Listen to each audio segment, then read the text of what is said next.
are listening to a One Pint Stand, a Minnesota craft beer podcast that tells the stories of craft beer in Minnesota and beyond. So kick back, relax, and grab a cold one. The show starts now.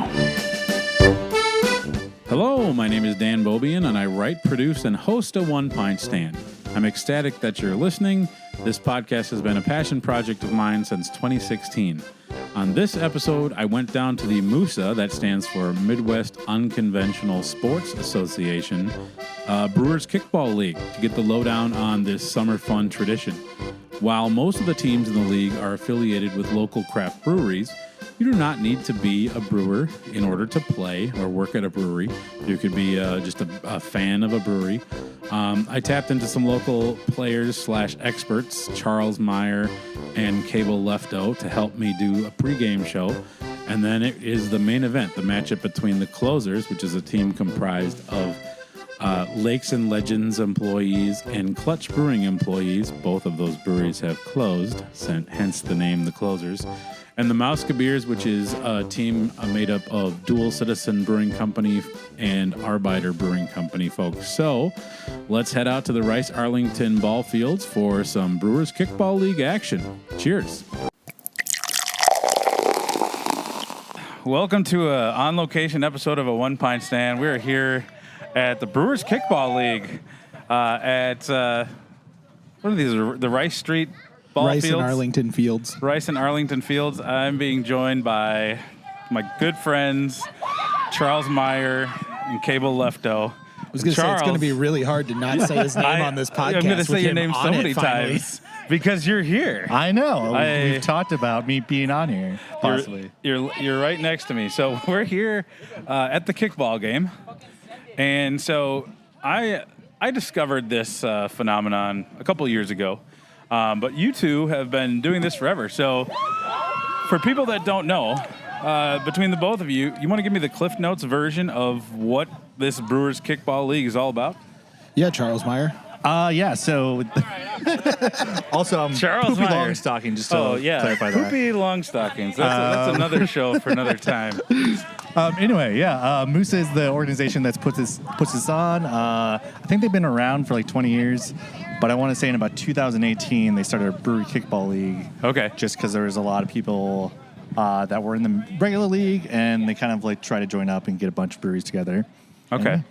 Yeah, why not get a bunch of unathletic people together who like to drink? Hey, one time I showed up, the first time I was here, it was a dual citizen game, and I think 4 people pulled up with hamstring injuries. One was a groin pull that was actually voluntary.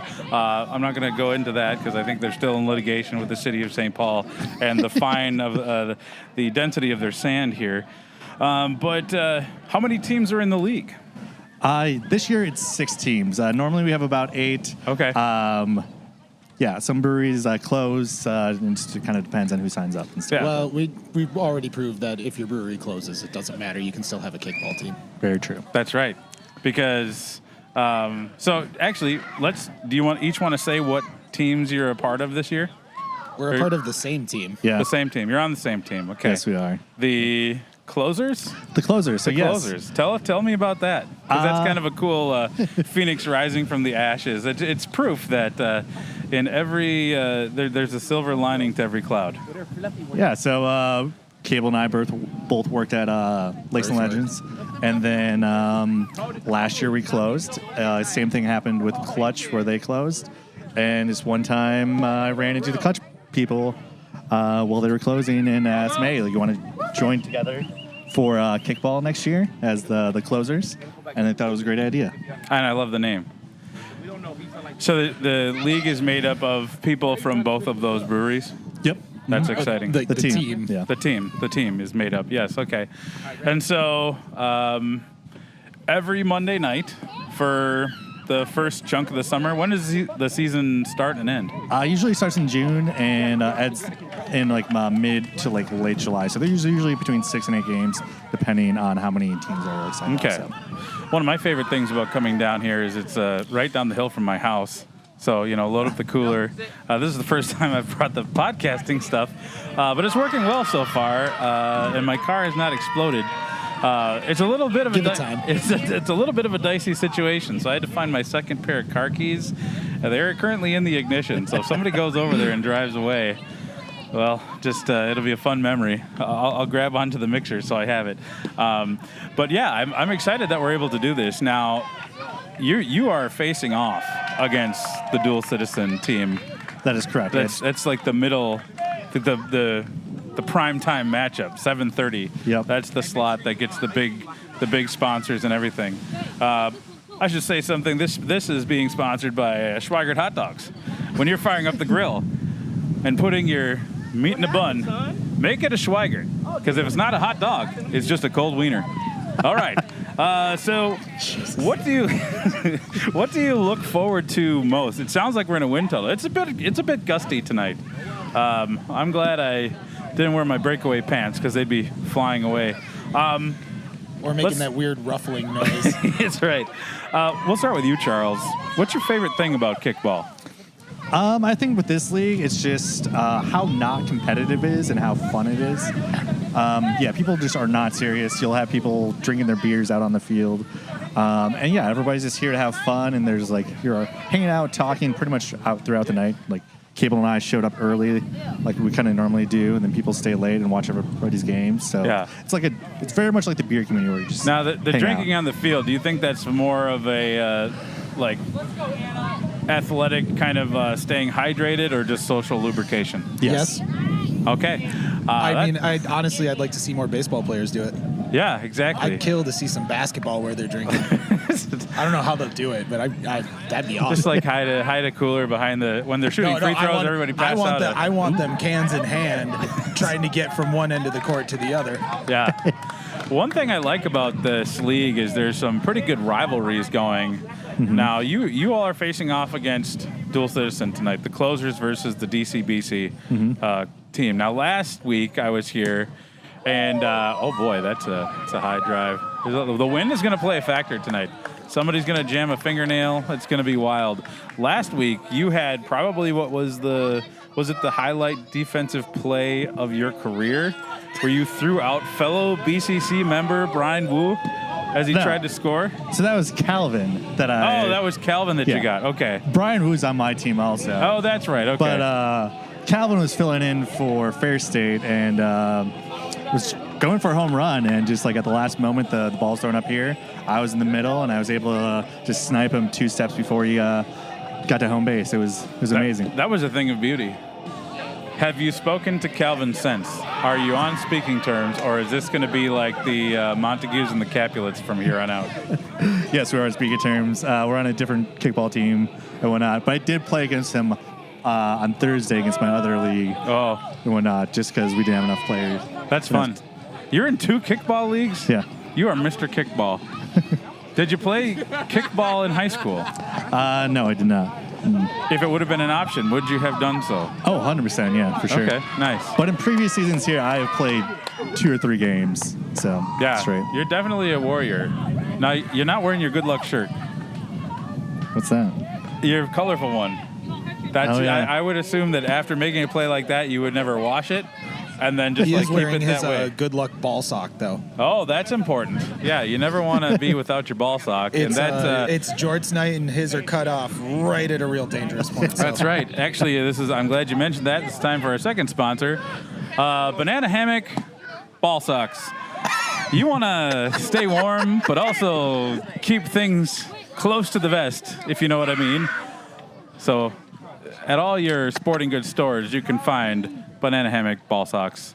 How long have you been playing kickball? I don't know, some fucking long time. I think it might have been when we actually, when the Brewers League started. Okay. I think that's when I started. I don't know. I didn't know it was even a thing. Okay. I was just working at Urban Growler, and someone went, we got asked if we wanted a kickball team. Does anyone want to play kickball? And I went, I haven't done that since I was 12. Let's fucking go. Nice. Do you have to be, to be on a team, do you have to be in the craft beer industry? You just have to have friends that know we're playing. Just have a hamstring to pull and want to drink something cold. if you are upright and can move at a snail's pace, you can come and play fucking kickball. That is so true. Okay. Well, how do you? So, as I was watching last week, I noticed a lot of people bunting. Yeah. Is that a controversial thing? It depends on who you talk to. Yeah. Okay. Present company included. What are your thoughts, gentlemen, on bunting? Depending on it, I think it's a dickhole move, but it's a legit move. Yeah. It's legal. You can do it. If you do it all the time, man, you're not making it fun for everyone. Isn't the whole point just to like try to just go Billy Madison and I just run and try to hit it as far or as high as possible? That's what I try to do. Yeah. I don't understand the bunting in kickball, but sometimes you just want to win. yeah. What's the story if you've got obviously this is like, kind of the equivalent from this is I don't know. Yeah. That was a very strategic play. What are some of the other big rivals in the kickball league? Are there like teams that just absolutely don't speak to each other or hate each other? I guess I haven't been here this year, but we've never really had that in the past. Yeah. There have been times where it's like having to let teams know that they're not making certain players, not the entire team, certain players are not making it fun for everybody. Very true. But like, there's never been your biggest rival is whoever you're playing against because it's fun to shit talk your friends. Yeah. Oh, yeah. I agree with that. Now, the word in the grain room is that Broken Clock is ridiculously competitive. I would say, They used to be. It's a lot better now. It's still competitive, but Did they start it's doing more PD fun. testing? When they found out that Tate was having several nitro coffee brews before he showed Tate up? was definitely the biggest problem. Okay, yeah. That's 100%. I could tell. His personality is just abrasive. Yeah, that's interesting. too many hugs from that guy. Too many hugs. And he they doesn't get kind let of go. aggressive. Yeah. Hey, nothing better than that was almost. I want to see somebody get pelted in the crotch. I mean, there's really on a Monday night in the summertime, seeing somebody get You should have pelted been in here the like crotch. 3 weeks ago Oh. when I was here. I almost got someone tagging him out at base. I whipped it down Yeah. to try and get him, and I think it bounced off like the belly. Yeah. What are some of the other kind of unwritten rules of kickball? Things you should do or should not do? Charles. Oh, You play in 2 leagues, man. Come on. like don't drop the ball if it's like and then try to do like a double play. That's called like a cheesy thing and whatnot. Oh, in baseball they have something called the infield fly rule. They call it when there's a pop up in the infield, so that very thing doesn't happen. And if they call an infield fly rule, like even if you drop it, it's an out, and the runner can advance at their discretion. Oh, look at these gentlemen coming up with the goods. I would say very similar to that. Oh, we yes. got some yeah. Montucky cold snacks. And what looks like some sort of bomb pop? Is that like a bomb pop? We're doing the slap the bag again today. Oh, God. So good. Okay, Damn it. I'm glad somebody said slap the bag. Tell me about this phenomenon. Hey. I mean, it's very similar to like when you're at a cheap like fraternity Can't party pass by. and you have that cheap wine and stuff Thank like you. that, and you grab the bag, just dump it in your mouth. That's just slap the bag of twisted tea when you get home. Montuckies all around. Run Hey, home. it's beer time. Oh yeah, the sweet release of CO2 gas. This is pretty fun. This is the other thing I like about these kickball games is they go pretty quick. Yeah. They play 9 innings. Usually 9. Sometimes usually 9. it can take a little longer. Okay. Well, I mean, sometimes it can take longer each inning, and we shorten the games. Okay. Yeah. Is there such a thing as a 10-run rule? There is. So yeah, if your team gets ahead by 10 points, your team can't bunt, which is great. Oh, okay. Yeah, there's no limit on like how many runs, but they start limiting what you can do. Yeah. Okay. I've also noticed one thing you could not do like in elementary school if you were the pitcher is put spin on it, but I've noticed that there's several different types of kind of pitches. Some people put spin, some people come in pretty fast down the middle. Is there one particular? I know, Charles, you're a pitcher. Yeah. Is there what's your strategy when it comes to pitching?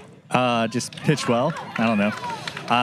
There is a rule against bouncing. Yeah. Oh, It can't bounce too much. Like if the umpire determines that it's bouncing too much, like he'll call that pitch and make you redo it. Okay.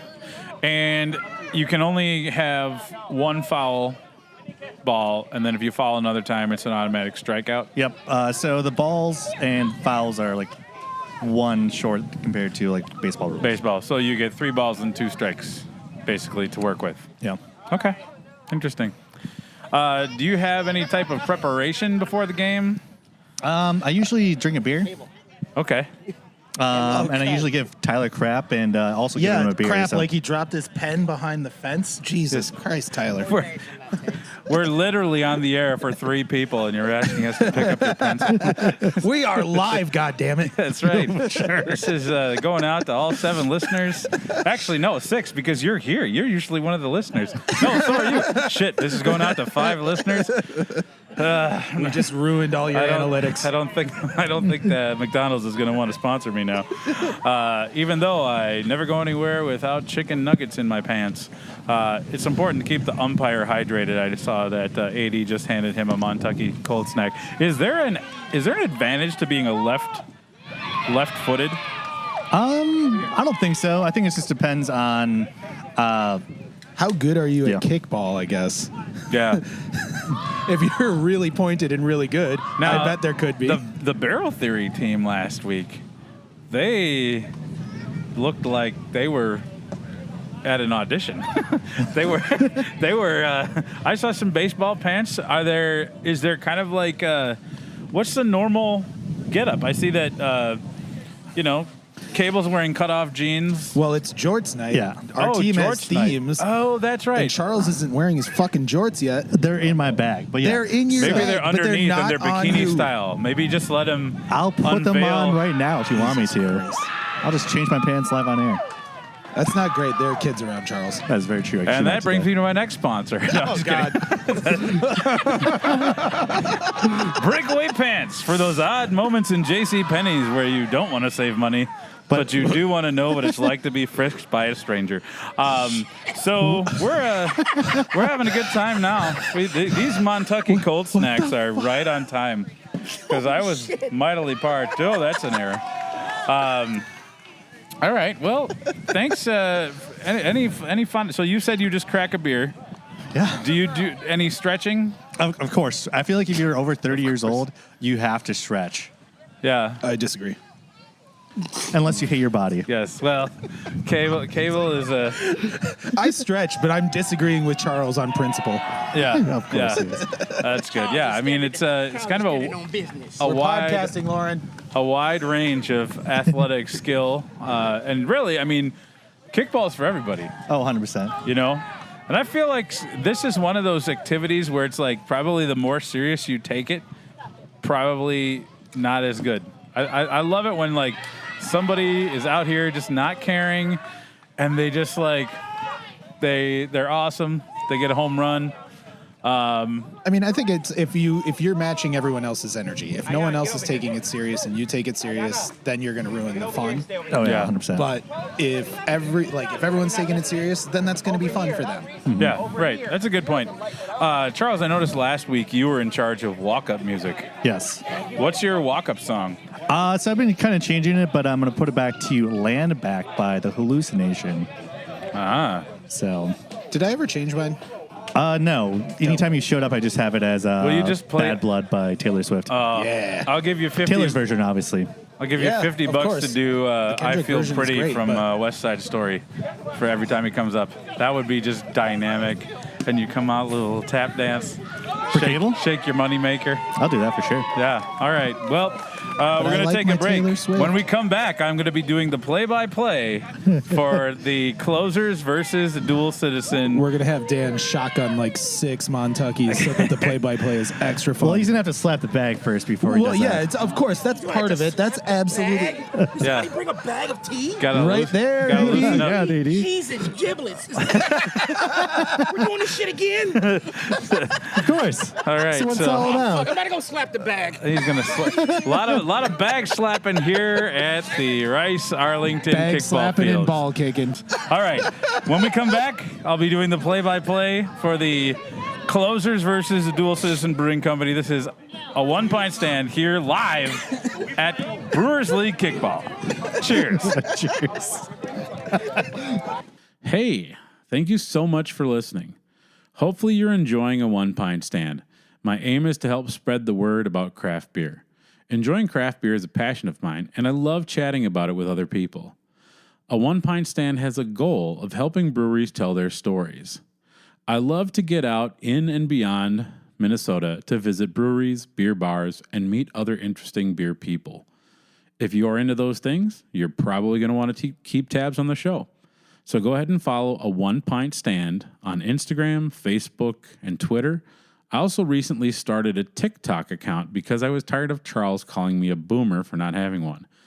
We will also appreciate any and all positive reviews on Spotify and Apple Music or wherever it is you listen to the show. What that will do is it will help make it easier for other craft beer listeners to find us. If you want to be a supporter of the podcast with some of the extra change you found in your couch cushions, I started a Patreon. There are 3 different monthly levels of support, and they're priced at the $1, $3, or $5 levels. If you pledge at the $3, which is the pint hoister level, or the $5, which is the keg stander level, you get some pretty cool perks. So go to patreon.com and search a one-pint stand to check it out. We already have 7 supporters, and I'm really excited what this means for the show. If you like reading about craft beer, check out my written work on a onepintstand.com. I'm starting to post more travel things and moving over some of the fan favorite travel pieces from when I used to write at Beer Ploma. I truly appreciate you listening and taking time to enjoy our stories. Now, back to the show. How about a beer? The MUSA beers are in the field, and the closers are up. We have Brian Wu leading off, Lauren on deck, and then Zach. AD's on the mound, and it's a beautiful night for Beer League Kickball. And the pitch. Oh, there's a drive. That's going to drop left center for Wu's digging for 2. Oh, he got 80% of the way there and then realized he's wearing jean shorts and went back to first. That could have been catastrophic. He could have blown out his shoulder, blown out a wheel, or tore his jean shorts. So now we got a runner on first, no outs. And Lauren looking to get things started here. I thought that was a no-doubter for a double, but Brian's legs had other ideas. And the pitch. Fouled off to the right of first. Now, in Beer League softball, or Beer League kickball, excuse me, if Lauren gets another foul, that will be the strikeout. Here's the pitch. This is a grounder to short. Could be 2. Over to 2. That's 1 out. Brian is out on the force. Lauren's safe at first.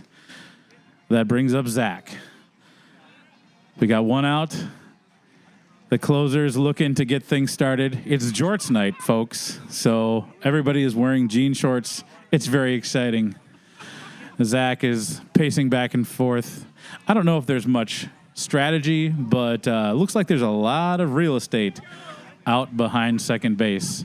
You have Izzy, who's guarding the bag, and the pitch. Oh, didn't like that one. Ball 1. Zach has a discerning eye at the plate. Now, AD, I watched him pitch last week. He's all about his business. And, there's a can of corn. This could be trouble. Nobody's coming in. Oh, it bounces through his hands. And Lauren makes her way into second. So we got runners on first and second with 1 out. This will bring up Nick, who his milkshake brings all the boys to the yard. Let me just say, I don't know that there's many other people on the lower 48 states that fill out a pair of jean shorts as well as Nick does. Oh, that was a... He's channeling the Kung Fu Panda here at the plate. It's very exciting. I believe that was a ball. So he's got runners in second, a chance to make things interesting, get the closers on the board. Ooh, that was close. AD jarring back and forth with the ump about gravity. Here's the pitch. Oh, good eye. We've got a discerning eye. He's going to try to take the easy way on and just get a walk, or is he going to try to lean into one here? Who knows? Here's the pitch. Oh, that's way off. And on ball 4, they bring out the tee. So this could be trouble because the defense is at mercy of this man's powerful leg and his structural integrity of his jean shorts. Oh, he bunted, which we talked about in the early part. Very controversial. Now the bases are loaded, and Aaron is coming to the plate to try to get things on. There's no more places to put anybody, so this is either going to be an out or a run. The MUSA Beers are discussing some defensive strategy. AD uncharacteristically wild tonight. Can't seem to find the strike zone. And I love that the closers have walk-up music. It sounds like we're broadcasting from a wind tunnel, but I'm not kidding you. We got like 30-mile-an-hour winds here. Everything's blowing around. There's sand getting kicked up, cans of Montucky cold snacks, akimbo. It's like, the off footage of, okay, we got another tee. So AD is having trouble with his feel, and Aaron's going to get a chance to park this one. And it's a bunt. Force it. Okay, we got one out at home, so no runs. All the runners move forward. Bases are still loaded, but they might have a chance to get out of the inning. Here we go. Charles looking exceptionally buxom in his beer socks and jean shorts, his man bun to the side. And we've got a drive. Oh, that's way foul. It almost hit the other team that's still hanging around having a few brewskis. Charles is going to have to straighten it out to stay alive here. Bases loaded, a lot of pressure. First opportunity to really put some runs on the board. Oh, that's a heater coming in hot. AD either needs another twisted tea or some rosin. He is having trouble out here. It is quite windy. I don't know what the ideal conditions for kickball are, but I don't know it is. Oh, now there's a ball. Step on third for the out. So they wiggle out of a jam and no runs score. We're scoreless after the first half. Mouseketeers are coming to the MUSA Beers, are coming to the plate. AD is having trouble. He's giving the ump a big bear hug. He's going to hopefully find the strike zone. And this Dual Citizen Brewing Company MUSA Beers, they know how to string a rally together. Last week they overpowered and overwhelmed the Barrel Theory team in a game that was back and forth pretty much throughout. And Calvin Cruz will lead things off with his sunglasses, ponytail tied, sleeves, obviously got caught in the paper shredder. And Charles is pitching. No love lost between these two, that's for sure. Oh, and a hot smash. Oh, and it was not caught. And because Calvin is faster than me at an all-you-can-eat cheese buffet, he wound up on second. A good start for the MUSA Beers. Dobbin looking to keep it going. We'll see if he can keep things going. We got a momentary brief break from the wind. Charles is putting some curve on that ball, as you can see, which we talked about in kind of the pregame.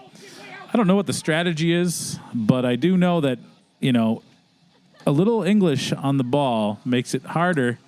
And Dobbin grounds to the shortstop, who's just going to hold it and keep Calvin at second base. So we got runners on first and second. And Gabi's going to look to put some damage. Gabi had a great game last week with some exceptional plays in the field. She was manning the hot corner. Oh, late. It's like she was trying to deke out the defense. Fouled off, just foul down the third baseline. So we got 0-1. Here's the pitch coming in hot. And we got ball one. 1-1. Now the wind is kicked back up. like a frat boy who's had too many Montucky Cold snacks. Here's the pitch right down the middle. And that's popped up. And they might have a chance for a double play. They do. Doubled off at second. Charles continuing his defensive prowess in the field. Well, that staunches the little rally. So it's going to be up to Bucket to see if we can get somebody past second base. That was a masterful play in the field. You would think with all those flowing locks that it'd be hard for Charles to maneuver, but he is like a gazelle out there. And that was a single, so now we've got runners on first and second. Bucket delivers in a clutch opportunity, and that'll bring up Lisa. Lisa had a good game last week. Here's the pitch, and it's a grounder to third. They're going to step on the bag, and that'll be it for first inning. So far, scoreless after one here at the Arlington Rice Brewers Kickball League. The action is fast, and the beers are cold. I'm not sure you could ask for much more on a Monday night. We're the week before 4th of July, going into a holiday break.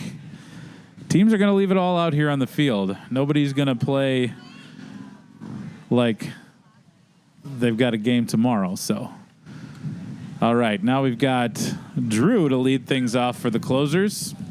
We'll see if AD is settled down. And there's a foul ball, just fouled down the third base line. That one was coming in a little straighter, so maybe AD was able to shake off the jitters. No, I'm sure he's a little nervous. Probably has never seen anybody podcasting behind the plate before. This ball is down the first base line, just fair. Oh, we got a Hoover vacuum. We just scooped it up and stepped on the bag for out number one. And that will bring up Kelsey.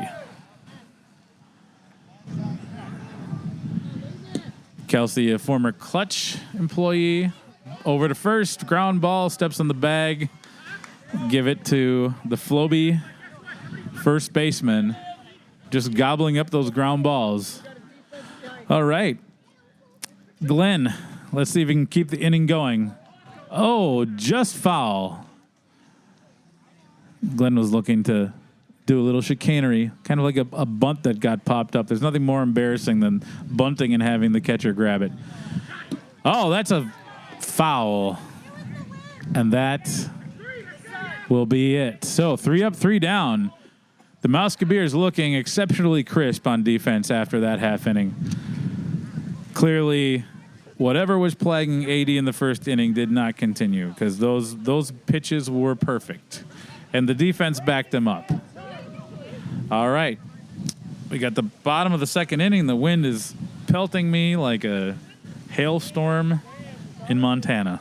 Brandon's going to lead off for the Mouseketeers. Brandon looks like he never skips leg day. Looking to give the ball a ride here. Oh, and for some odd reason, Cable is pitching. And Charles is wandering out here like a lost puppy. Maybe he's just been informed that he's been sent down to AAA. He's walking off the field.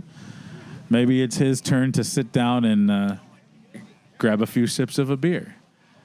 All right, Cable. Ooh, coming in hot. Oh, this is laced right down the first base line, but foul. That would have gone for extra bases had it been fair. If he can straighten it out, this will be tricky. The wind, by my calculation, is coming in from the south. I think that's the south. Oh, Cable getting a little frisky out there. It's a ball, 1-1.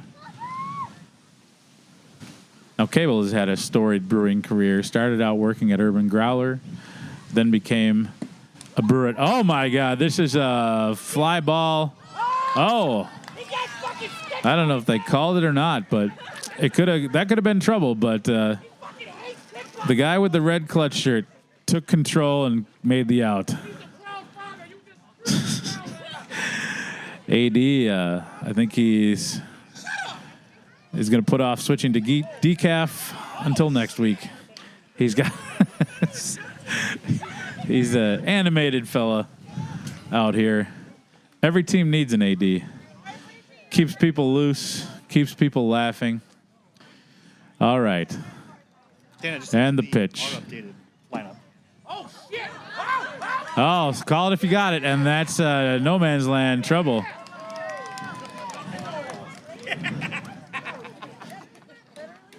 So Sam gets on with a little bloop single. And we've got some action here. No damage done. So far, it's a defensive stalemate. Everybody came prepared. Now, usually after 3 or 4 twisted teas and Montucky cold snacks, the dam kind of breaks and you get a little bit more offense here. But all right. So looks like we got Joanna up, and then Cable, then Amanda, then Jack, then Jordan. No set. Everybody gets a chance. Oh, that's down the line. That's trouble. That'll go for at least one. Oh, she's digging for 2. And she's in without a throw. So leadoff double gets things started for the closers here in the top of the third. That was a nice drive. And left fielder had a little bit of trouble with it. Oh, Cable gives us a ride in left center. That's going to be trouble. Nobody's there. Joanna advances a third. So we got runners on first and third with no outs. This will bring up Amanda. I don't know if they'll play for the double play or not. Ooh, just foul over the first base line. Amanda looks like an athlete. Might have played soccer. And the pitch. Another foul. Oh. So, got lucky on that one. The Musketeers bend but don't break defense. It'll be up to Jack to try to keep the inning alive. The double plays in order if they want it, with the runners still on first and third. 80 looks in, sets, and the pitch. And this is hammered, just fouled on the right field line. That ball had a little bit of mustard on it. So 0-1. If you can straighten it out, this could score the first run and break the defensive stalemate. 80 looking to get out of the inning. And that is hit out to Calvin. Oh, he kind of came in. The will he or won't he was like an episode of The Bachelorette, and it bounced in front of him, and the first run scores. We've got runners on first and second, and that will bring up Jordan. Jordan, former head brewer at Clutch Brewing. Looking to keep the line moving here. And the pitch. Oh, this is hit high in the air. And it bounces in front of the catcher. Having a little trouble corralling it. And everybody will be safe. World's longest. Oh, okay. I guess it was a foul ball. So we'll do it all over again. Apparently the ruling is that the catcher did not touch it till it was in foul territory. So we'll do that again. Here's the pitch. And it's a ground ball down third. Has a little trouble with it. Steps on the bag. And that'll be that. So. Oh, no, it won't. Just kidding. That was only 2 outs. I feel it's important to let people know that the highest level of collegiate math I did was a class called Math Sampler. So that's why addition is hard. So Woo watches ball 1 go by. We're back at the top of the order. If Woo can get a hit, I'm pretty sure Jack will probably be able to score. Oh, Woo skies it. Calvin measuring it. And that's out number 3. So, a few offensive fireworks. How many runs did they get? 1 run. So, 1-0. 1-0. A real pitcher's duel. Let's see if the Musketeers can answer back. Izzy's going to look to get things started. Izzy is as tall as the day is long. Let's see if he's got any power. Charles is back on the mound. Maybe he and Cable are going to switch off. Charles made some fantastic plays out in the field last week. He's got neon orange cleats with laces to match, wearing a tank top. Looks like he's, the March model for beefcakes of the Midwest. And the pitch. Oh, That is way out there, but foul. If somebody's dog would have been out there, we'd be having a trip to the veterinarian. 0-1. Cable is, I don't know where he's going. He's running. Cable just wants to be free. Here's the pitch. That's skied. This also could be trouble. Foul. Wind is definitely playing a role tonight. But that's the tricky thing with kickball. That ball is so bouncy that if you get under it too much, your foot turns into a pitching wedge. But I'll tell you what, I don't mind the wind because there's no humidity, and that means there's also no mosquitoes. The only thing that's going to bite me is this Dortmunder Lager from Lupulin Brewing Company. Here's the ball, right back to the pitcher. Charles fields it expertly. The out is at first. He fields his position as well as anyone. I don't know if they do any end-of-season awards for Defensive Player of the Year, but Charles is definitely putting his hat into the ring. And now we've got Katie looking to get the rally started. Doing some sort of yoga, stretching, getting loose.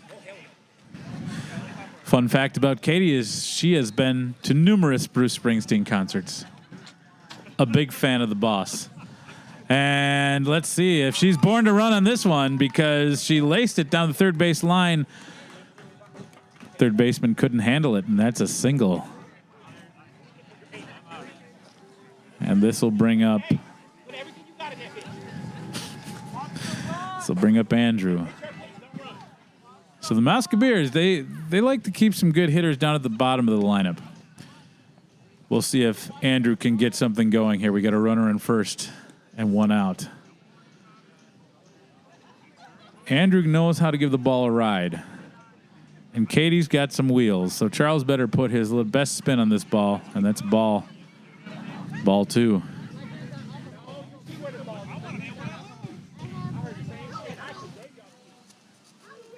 What do you think so far, Cable? Everything holding down in the groin area? Yeah, it's pretty nice down there. Excellent. Shout out to the Banana Hammock Ball Sock for keeping everything tight and as it should be. Right where it... All right, they brought out the tee. God. And Andrew is looking. Now, just as the wind kicks up, this is going to be tricky. They might have to do like they do in the NFL and have somebody go hold the tee. He's eyeing it up. Hit them where they're not. And he bunts it down the line. The play will be at first. Oh, the ball sails and beats him. Katie playing a little pickleball over there, but they're going to stay. Now we got runners on first and second with one out. And this will bring up AD, the man on the mound.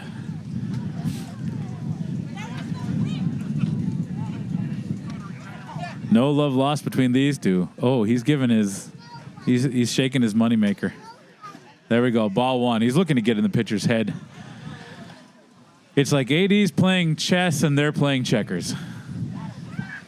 And the pitch.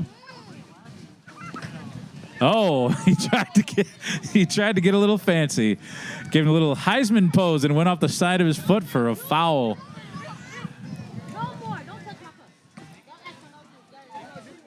I'll have what he's having. He's enjoying life. It's a good time. And the pitch. Got to be fair. And it's not. So, runners will stay where they're at, or no, they won't. That's it. That's out number 3. So, no damage done. We'll go to, I believe, the top of the 4th. I'm not exactly sure what inning it is, but we're having fun. You know, it's a couple days before 4th of July. I'm sure a lot of people have a couple days off this week, so, you know, there's really no worries of any kind. Looks like we got a new pitcher, Bucket, the mainstay at the Arbiter Tap Room. Is going to take the rock. See if he can keep up the bend but don't break defense of the Musketeers. seems to be a little bit of confusion of who's going where in the field, but that could also be the fact that the MUSA Bears chug a twisted tea before every game, and maybe that's catching up. All right, they've got it sorted. Here's the pitch. Just outside, ball one.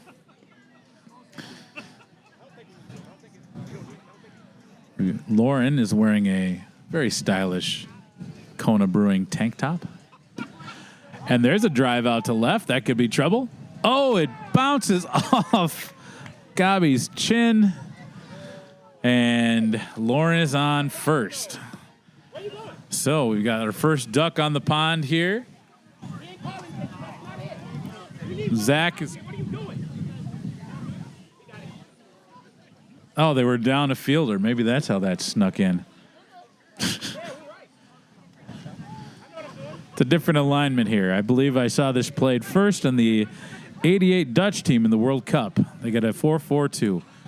And it's a grounder down the... Oh, a little trouble for Davin, and the runners are safe. So we got runners on first and second.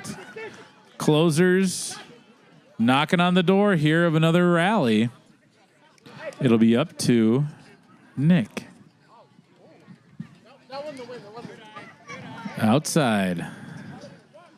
Bucket looking to settle things down. Bucket has some nice tattoos on its calf. I'll have to ask him about what those mean. Oh, that ball is shanked down the line, and it is just foul. That would have been trouble. That would have cleared the bases. Nick gets back in the box. Shakes it off. Adjusts his jorts. He's clawing the ground like a bull, waiting for his pitch. AD encouraging Bucket to give him the hot, stinky cheese. Here's the pitch. And that ball is skied out behind second base. Nice play for out number one. On second thought, that's not Bucket. It's just another white guy with a beard. Oh, this is skied up. The catcher might have a play, and she does.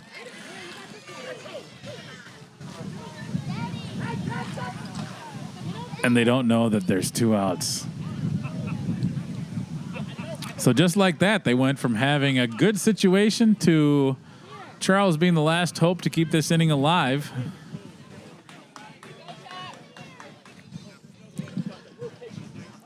Charles has some very stylish calf-length beer socks on. I believe that was a Amazon purchase. Here's the pitch. Oh, a line drive off the pitcher. This is going to be trouble. Oh, and they get Lauren at third. That ball, I don't know if anybody's measuring exit velocity, but I'm guessing that was a 104 off the leg. So, rally extinguished. Threat extinguished, and we move on. That was rough. I thought that was going to be the inning that kind of broke open the game, but they held fast. Cable's back on the mound, and Calvin is going to see if he can't get things started. We're back at the top of the lineup for the DCBC MUSA Bears. We're at the Arlington Rice Fields down here in the heart of St. Paul. It's a blustery evening for Brewers League kickball. And the pitch. Calvin gives it a ride. This is going to go foul. That wind is just atrocious tonight. I think at this point it might be a detriment to put the ball in the air. If you keep it on the ground and hope it to bounce off somebody's shin, that might be the way to victory. Here's a bouncer. Back to Cable. Nick is trying to box out at first base and do some sort of Greco-Roman wrestling hold to keep Calvin from advancing. And it works. He stays put at first. Davin looking to keep things going. I'm sorry, I'm going to make a correction. This MUSA Beers is actually Arbeiter staff and dual citizen staff. That's my mistake. I never look at the back of the jersey. I just look at the front. Here's a line drive out to... Oh, and it looked like that one bit Cable. And Calvin is going to stay. Oh, he's going to second. Oh, the old RBI baseball maneuver where the runner on third keeps the ball occupied and the runner from first moves up. So we got runners on second and third and no outs. Gabi looking to make up for the hot smash in the field. If she can put this right into right field, the MUSA Bears will have 2 easy runs. And a ground ball back to the pitcher. Oh, the first baseman. Oh, my gosh. This is getting exciting. It's like a 13-hour sale at Dayton's. So we had a line drive out. There was nobody covering first. And with that delay, a heads-up play by Calvin to try to run and score. They didn't tag him. Now Lauren jawing at the ump. She did not like the way that went down. Now the real Bucket will be up at the plate. For future reference, Bucket is wearing a teal T-shirt, not a black T-shirt. And that's a ball. So a little bit of trouble here. Musketeers looking to get back in the game. 1 run is already in. And here's a nice drive. That'll find some real estate out in the left field. Oh, very close play at second. So we've got runners on first and second, and Davin comes in to score. Lisa's going to try to keep things rolling here. We definitely have some action. This is why I canceled my hair appointment. Here's the pitch. Oh, foul ball just up the first base line. And it'll be 0-1. Tyler going out. It's really dusty out here. He's got that little umpire brush I've also seen him combing his beard with, which is a little strange. And a ground ball back to the pitcher. Cable will go to third, and the force out. Smart play. It's like he's done this before. You can hear that wind. It's like nature's hair dryer. Gonna walk out of here with a Brazilian blowout. And the pitch is a ball. That one had some speed. Brandon, you don't want to mess around. You don't want to give him anything center cut. He'll give it a ride into Nebraska. And this one is launched just foul down the right field line. Brandon's a lefty. I asked earlier in the pregame if it's advantageous to be a lefty. And I think, especially tonight with the wind going the way it is, I think if you're left-footed, you might have a little bit of an advantage. Cable taking much care with his can of Montucky Cold Snack not to kick it over. And here's a bunt. Catcher fields. There's going to be no play. Ooh, Lisa was balancing her checkbook on first. She got a late start, but there's nobody there. So now we've got the bases loaded, and it'll be all up to Sam. Sam's made some nice plays in the field so far. Oh, and there's a blast. Back to the pitcher. Cable fields his position cleanly. Something about these pitchers. I think they must do a lot of defensive drill videos at home when they're not drinking beer or brewing beer. Cable looks and the pitch. Ooh, this is a bouncer. And it's hit to the shortstop. Oh, off the shortstop. Oh, off the second baseman. It's like that ball did a line of cocaine and nobody could rattle it in. So everybody's safe. And we continue. It'll be up to Izzy. Here's the pitch. This ball is skied. Just foul and bounced right in front of the first baseman. Couldn't get a handle on it. 0-1. Here's the pitch. And it's laced down the line. This could be trouble. Oh, the tag for the out. And that'll be that. But not before they get a few runs across. What's your score, ump? 3-1. 3-1. MUSA Bears got a 2-run lead. Let's see what the closers can do. Sometimes you let in a few runs that get you angry. You want to claw your way back, make it a game. It will be up to Drew. I think that's Drew. In all seriousness, I don't know who this person is. All right. He's got some cool socks, though. MUSA Bears are getting their defensive alignment set. Davin, what's the pitcher's name? That would be Chris White. Okay, Chris. For 2 innings, I was calling him Bucket. Then I realized they had on different colored shirts. So I did the same thing. Well, he did a great play. He caught a ball, gotten out, and I complimented Bucket. For yeah, that. I looked and Bucket was standing over there. Might have something to say about the amount of white dudes with big beards. Yeah, I'm like, in this industry. that was a different bearded white guy. Oh, well. Oh, what a play. Gabby with the snipe. Might want to check her hands for Stickum. That was a great play. So bring up Kelsey. And this is popped up to the pitcher. Like it's no big deal. Just walks back. And just like that, we've got 2 outs. So Glenn's going to look to keep things alive here. Glenn has I like Glenn's jersey. Very old school style jersey. And he bunts. Oh, here's the. Oh, what was that about? What a play. I don't know. He looked safe to me, but I'm not going to argue because I don't want to get thrown out. So 3 up, 3 down for the MUSA Bears. They're going to come back, look to add to their lead. We're 3-1. And I feel like I'm doing a podcast in a desert.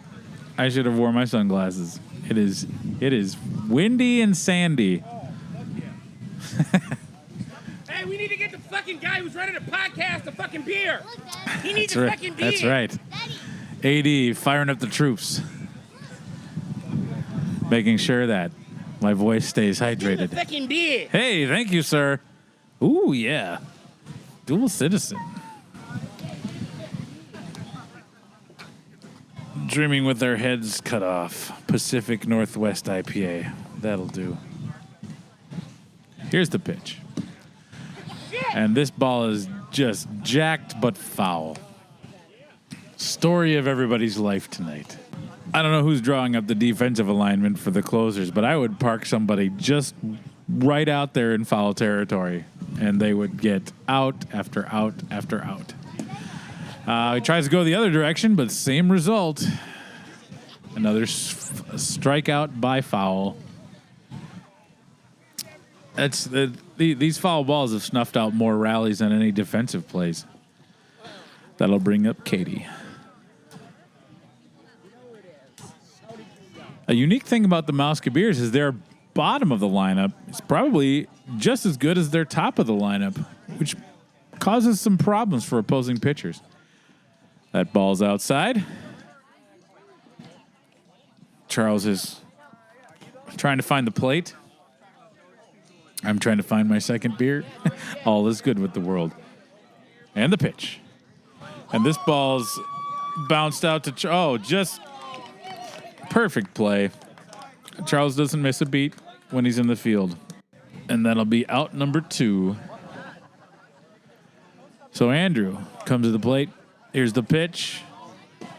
And this ball is bounced to the pitcher. There won't... Oh! Just safe. That was a rifle from Charles. So we got a guy in first. AD is coming up on the plate.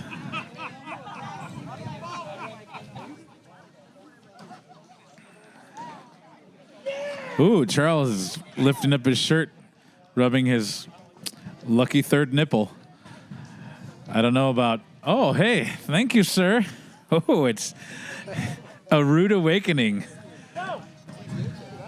My buddy Amin from Barrel Theory just dropped off a nice ice-cold beer. I might crack that open. And every out to the pitcher. And we're done. Not 3 up, 3 down, but a great defensive stand by the closers. Leave him alone. Barrel Theory folks are starting to show up and get loose about halfway through the game. The sky is looking ominous, but I don't think the precipitation is supposed to start until we're done, so we should be good. Oh, the St. Paul Brewing was grilling and chilling over there. Okay. I believe this is Kelsey, but I don't know for sure. We're going to go with it. It looks like a Kelsey. I don't know. It's either Kelsey or Joanna. I guess we'll know when Cable comes up because he's right after. Here's the pitch. Skied up. Pitcher's calling it underneath for out number 1. I was right. That was Joanna. So Cable coming to the plate. Ooh, that one had some speed. Cable just looking to put it in play. Oh, how did you not lay off that one? That was bouncing like me down the West St. Paul's sledding hill at Marthaler Park in 1986. So we got 1-1. Here's the pitch. As we get closer and closer to dusk, the lights shining down, giving it a wonderful feel on this breezy July 1st evening. Oh, Mr. Miyagi for the foul ball. And now, after that one, I would question the structural integrity of Cable's crotch. That was wild, wacky stuff. So Amanda will have her say. AD is locked in now. Oh, he's in the stance. And here it is, right down the middle. That ball is laced right to Bucket, who holds on. The kickball version of a snow cone catch for the third out. He might have broken a nail. That was close. I don't know if the closers agree with the call, frankly.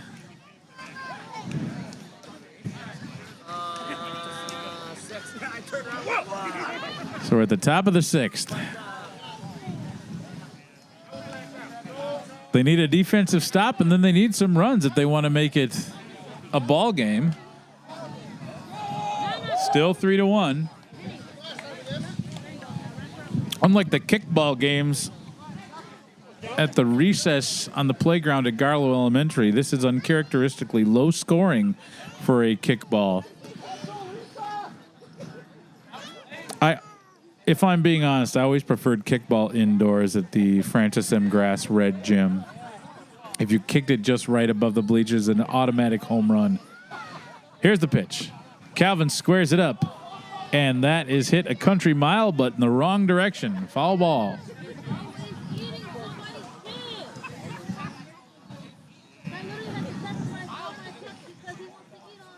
Calvin is looking to add to their lead. Now the wind really kicking up. Feel like we're in a community theater version of a Wizard of Oz. If I see a house coming down, this podcast is over. Here's the pitch. Oh, that ball's skied in the other direction, so that'll be an out. Almost a great play by a fan. I'm drinking this Dortmunder Lager, a gold medal winning beer from Lupulin Brewing Company in Big Lake. I was lucky enough to be out with them when they won that award in 2017 at the Great American Beer Festival out in Denver, Colorado. Here's the pitch to Davin. And that's off the upper thigh. And no play at first, so Davin is on. I believe it was Michael Jackson who once said you want to be starting something, but Davin had that mentality as he ran like lightning quick Carl Lewis down the first baseline. Here's the pitch. Gabi didn't like the look of that one, so we're going to do it again. 1 on, 1 out here in the bottom of the 6th. It's a 3-1 ball game. Gotta be very selective about her pitches. She's like me in the produce section when it's cantaloupe season.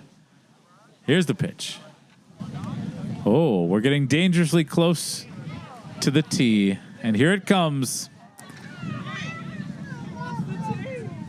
First baseman moving in. I don't know if that's a good idea, but what the hell do I know?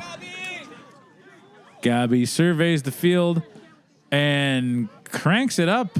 Oh, this is going to be a double play. Davin got a little bit hasty and is doubled off first. So that's it for the MUSA Beers. We move on to the 7th inning. Things are going quick. Oh no. There's some debate about whether the first baseman's foot came off the bag. Tyler assures Andrew that no, that was in fact the right call. And now they're acting it out as if we were in some sort of kabuki theater type situation. You never know what you're going to find. Beer League Kickball, where athletics and arts collide. So I'm going to be completely honest. I think this is Jack, but I'm not exactly sure. Might be Jordan. Could be Jack or Jordan. All right, pitcher gets set. Here comes the pitch. He's looking for the sign. They said cold cut combo. And that ball is jacked. This is going to be trouble. Oh. Fielded nicely by the left center fielder. So Jack is held to a single, long single. That'll bring up Jordan, former head brewer of Clutch. I wonder what he's up to nowadays. And that ball is grounded into no man's land. And no play at second. So the closers have something cooking with 2 runners on and no outs here in the bottom of the 7th. Looking to claw their way back. It's going to be up to Wu, who jacks it just foul. That had double all over it. He'd like to do that one over. He's wearing some Adidas cleats and Puma socks. A walking billboard for athletic brands that were popular in the late 80s.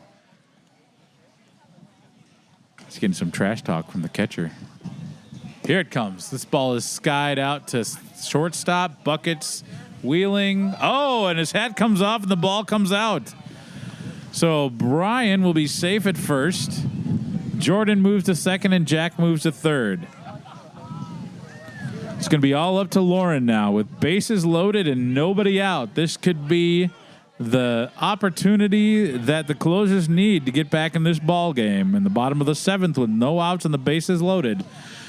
This ball's hit up high. Brandon's coming in. No infield fly rule is called. I don't even think that exists in kickball. So 1 down. That'll bring up Zach. And this is grounded right back to the pitcher. The play's coming home. And it bounces and goes. Ball goes out of play. Almost nailed somebody eating a Subway sandwich on a camping couch. How the hell did that happen? They could try that 50 more times and that ball wouldn't go through the fence. I don't know what the ruling is. It's like 2 runs came in on that play. Umpire is explaining the fancy footwork of how a play at the plate should look. So it'll be up to Nick with runners on second and third. A chance to do some damage. This ball is fouled into the parking lot. This is going to wind up on Rice Street if nobody catches it. All right, the ball's back in play. We're ready to go. And here's the pitch. Just about 6 inches off the plate on the inside. Nick didn't like that one, so we'll do it again. Again, runners on second and third. Trying to pile on already a couple runs in. AD is definitely giving him the heat. No off-speed pitch. He's looking to get him to try to pop the ball up. And he does, but it's going to bounce. And Wu comes in to score. So 3 runs are in. Oh, he's going back to third. Oh, they're going to call it too bouncy. So I'm going to do that over again. I don't know if that's advantage. I feel like the Musketeers kind of caught a break on that one. And it's a bunt. Oh, almost got him. Brian got quite intimate with that fence. I don't know if he asked for consent. I think his body is now permanently memorialized on this chain link fence. But another run comes in. And this will bring up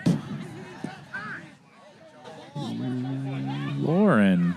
No, this is Aaron. Sorry. A slow roller. Safe at first. So Charles has the bases juiced. A lot of opportunity to keep this rally going. And this ball is skied.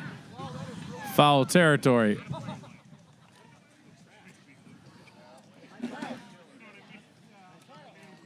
Straighten it out, big sexy.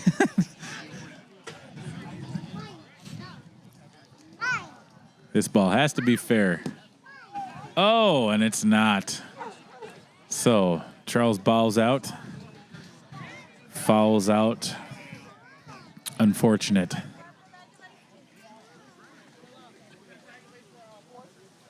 I know these folks at Town and Country Fence know what they're doing because Brian came through that fence with the rage of 1,000 forest fires. Oh, this ball is laced right in front of Bucket. They're going to try to get two. He takes the smart, sure thing out, but not before Zach comes across to score. Oh, no, that run did not count. That was the third out. So I believe we're in the top of the eighth. So closers came back, got some runs. We've got ourselves a ball game now. What's the score, Tyler? Yeah, it's 4-3. 4-3. This is a barn burner, a nail biter. I'm glad I brought my baggie of Tums. Definitely going to be a close finish. So Charles is on the mound. Bucket is going to get started. We got Bucket, Lisa, and Brandon looking to get back in. They need some runs, get the lead back. It's not a question of can they, it's a question of will they. AD's rallying the troops. Here's a ball. Oh, the wind played havoc with that one. That's going to sneak through. Buckets is on with a single. And finally, some life from the Musketeers bench. This is how it started last week. Lisa's looking to keep it going. Here's the pitch. And it's hit just up the line, but foul down the third base line. She'll come back and do it again. Ooh, I just cracked this double dry hopped Rude Awakening from Barrel Theory Beer Company in the Lower Town, St. Paul. Oh, force out at second. This is double dry hopped hazy IPA with Citra T90 and Citra Cryo hops. 7% alcohol. 16 fluid ounces.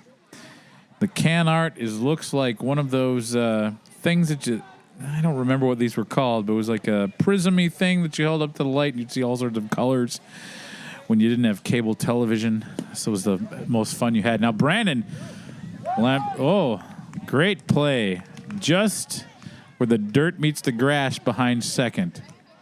And Zach cleaned it up. So, Lisa still stuck at first. We'll see if Sam can't get something going here. Here's the pitch. This ball is hit. Oh, what a play at third base. I didn't think she was going to hang on, but she did. So no damage done. Started off optimistic, but the defense bared down. And that's it, folks. By the hairs of their chinny chin chin, the closers edge out the MUSA Beers for a 4-3 victory. A lot of hand slapping, high fiving. Really, we're all winners here because we all get to drink some beer. And some hooting and hollering. This is what it's all about. Having a good time, obviously, working the craft beer industry is not easy. It's nice to have an opportunity and come get to know your staff and your friends. Win, lose, or draw, the beer's always cold at the end.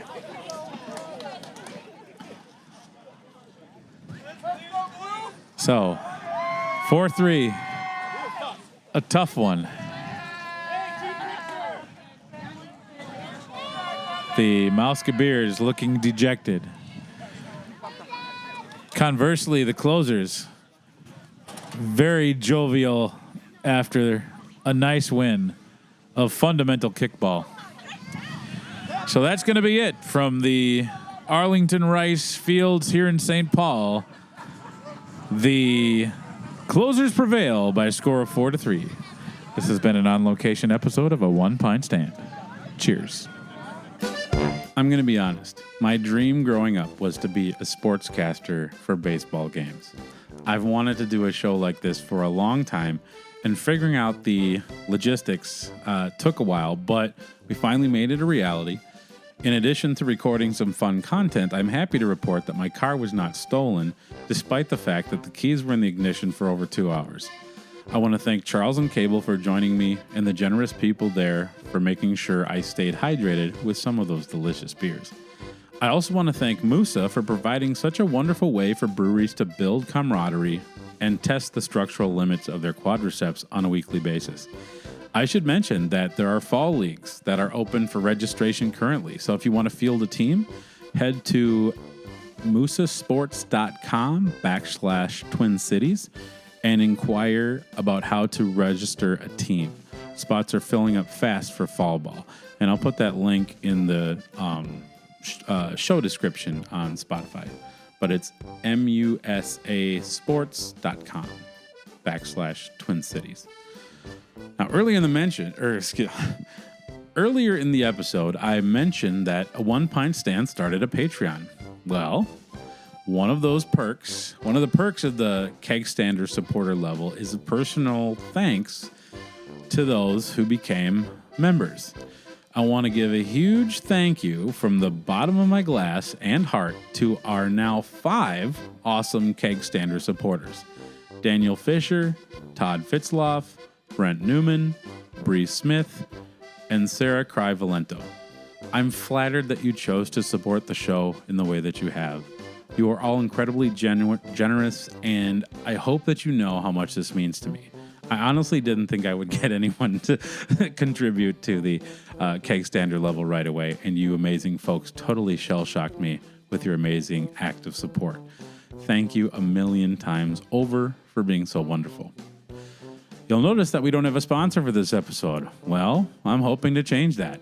If you know of a craft beer-centric business that's looking to get some exposure, then maybe have them get in touch with me about the possibility of a sponsorship. I'm willing to work with people to agree on a sponsorship package that is realistic and feasible for the pocketbook. If you're a brewery or a brewery-adjacent business, I want to work with you. If you are a multi-million-dollar company selling oven mitts, my DMs are also wide open. With that, this has been another episode of a One Pint Stand, a Minnesota craft beer podcast where the pants stay on, but the caps come off. Cheers. We're going to... I mean, is it teabag? So are you just being teabagged? Or yeah, that's a good... This podcast is devolving so quick, Dan. Yeah, those 5 listeners are going to go down even more. Unless they like tea, which brings me to our last sponsor, Teabag. Sure, the Queen of England is gone, but that doesn't mean you can't drink like her. Get a Tetley's Teabag, and you'll be like you're back at Buckingham Palace.